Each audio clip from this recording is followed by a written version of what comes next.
गुरुदेव के चरणों में शास्त्री परिवार का अनंत कोटि नमोस्तु। प्रश्न पे आता हूं गुरुदेव कि खट्टा या मीठा अचार में कितना सारा एडजस्टमेंट होता है। आम का स्वभाव खट्टा होता है, शक्कर और गुड़ का स्वभाव मीठा होता है, मेथी का स्वभाव कड़वा होता है, मिर्च का स्वभाव तो हम सभी जानते ही हैं। नमक की प्रकृति में लवणता है, राई की प्रकृति में कसैलापन है, फिर भी अचार ने कितना अच्छा सामंजस्य बिठाया है कि सभी को अच्छा लगता है।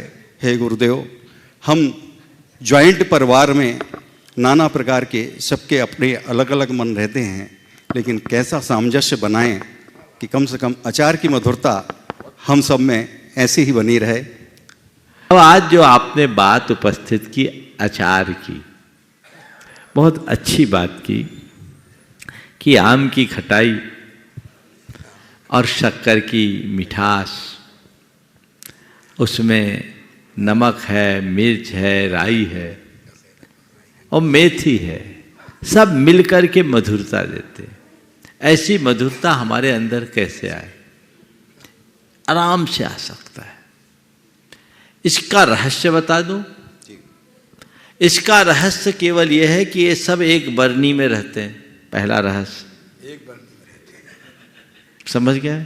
सब के सब एक बरनी में रहते हैं और सब एक दूसरे का गुण लेते हैं।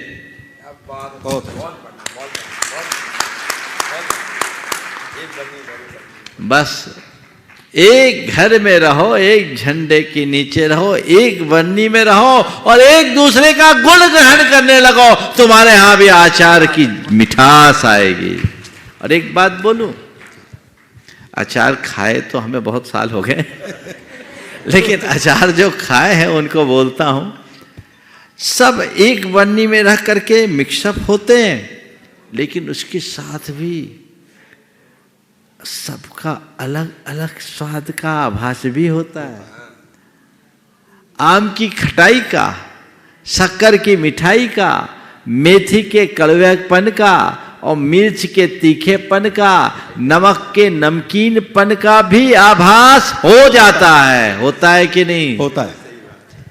तो यही है समष्टि में भी एकता बनाए रखना।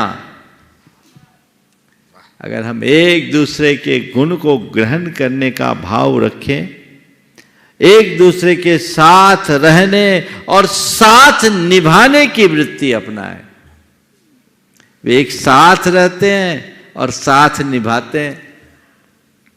अगर आम कहे नहीं मैं तो खट्टा हूं, खट्टा ही रहूंगा, शक्कर कहे नहीं मैं मीठी हूं, मैं मुझे मीठी ही रहना है, मेथी कहे मेरा स्वभाव जो है मैं नहीं छोड़ूंगा, मैं जैसी हूं वैसी रहूंगे, और मिर्च लप लपा ले कि ज्यादा मत बोलो, मैं तीखी हूं तीखी रहूंगी, और नमक कहे देखो मैं अपनी मौजूदगी हटा नहीं सकता, मैं अपने ही स्वरूप में रहूंगा, तो अचार नहीं बनेगा। बनेगा क्या? नहीं बनेगा। कब बनेगा अचार? जब सब एक दूसरे के साथ रहकर एक दूसरे का साथ निभाने के लिए संकल्पित होते हैं। हमें मिलकर रहना है, क्योंकि हमारा जो वैशिष्ट है, हमारा जो स्वाद है, वो एक दूसरे का साथ निभाने में है। अलग होते ही स्वाद बिगड़ जाएगा। इसमें हमारी स्वतंत्रता भी है और हमारा सौंदर्य भी है, स्वाद भी है, शक्ति भी है, सब चीजें एक साथ है। तो जब हम वैसी मनोवृत्ति अपने भीतर जगा ले, तब मजा है। जब एक बरनी में ये आ जाते हैं ना, तो ये अपने आप को हटा करके अचार को ध्यान में रखते हैं।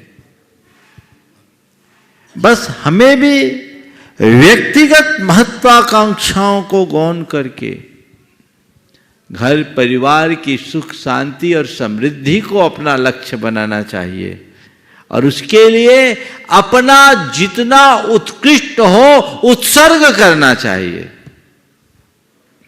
यदि हम ऐसा करने में तत्पर हो जाए तो हमारा बेड़ा पार।